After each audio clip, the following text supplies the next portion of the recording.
When creating sound effects, there are two types of sound assets that you need to be aware of. They are sound wave data and sound cues. Let's jump into the content browser and have a look at these. I'm going to make sure we're searching for all assets. I'm going to take my object type area here in the filter, switch that to all types, and if you scroll down, you'll see sound wave data.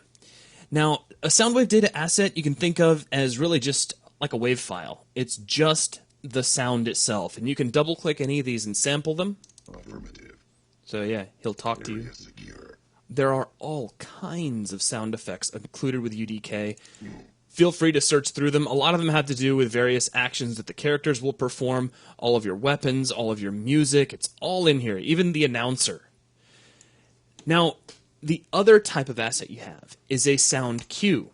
Now, a sound cue is more than just a sound effect. Where a sound wave data is really just like a typical wave file, a sound cue is the sound effect combined with a series of instructions to control how playback is going to occur. Now, let me go ahead and show you how these work. We can double-click any of these and sample them as well. And at the outset, they may seem just exactly like a sound wave data. But they'll do some interesting things as you start to scroll through. Now, there's a particular one I want to grab for us real quick. If I scroll down past all of the various footsteps, there's one called A Character Robot Impact Jib Medium Cue. Now, each time I double-click this, notice that the sound is different.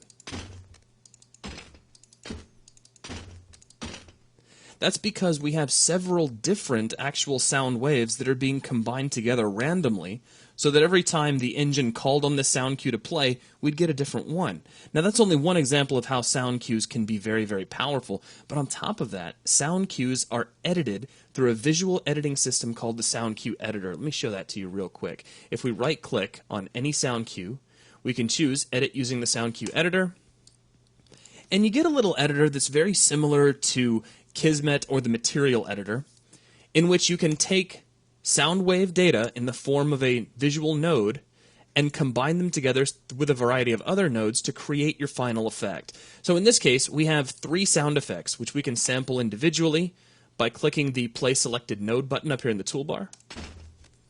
And there's this one, and this one. Now, these are all being combined together through a random node, which is just going to randomly select each one. Notice in its settings that we have randomize without replacement, so it'll make sure that all 3 of them play before we repeat.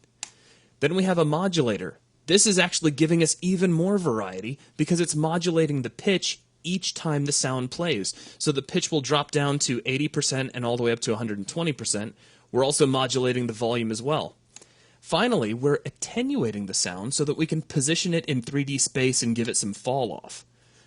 In the end, all of that is plugged into our final sound cue, allowing us to get a variety of different types of sound. So I'm going to click the Play Sound Cue, and what this will do is add up all of these different effects that we've strung together and give us the result. So you can see where a sound wave data is really just a simple sound effect, and a sound cue is a combination of one or more sound effects along with a series of instructions to give you a lot of control over how playback is going to occur. Now, that's really all I wanted to cover here, is just introduce you to those 2 assets, so that will wrap things up for this video. Thanks a lot.